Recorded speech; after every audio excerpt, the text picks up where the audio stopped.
ఇది చెరగని ప్రేమకు శ్రీకారం, ఇది మమతల మేడకు ప్రాకారం,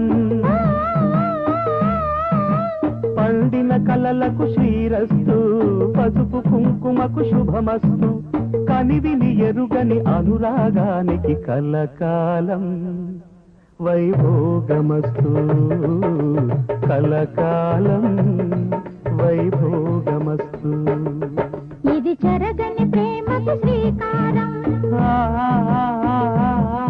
ఇది మమతల మేడకు ప్రాకారం, పండిన కలలకు శ్రీరస్తు, పసుపు కుంకుమకు శుభమస్తు, కనివిని ఎరుగని అనురాగానికి కలకాలం వైభోగమస్తు.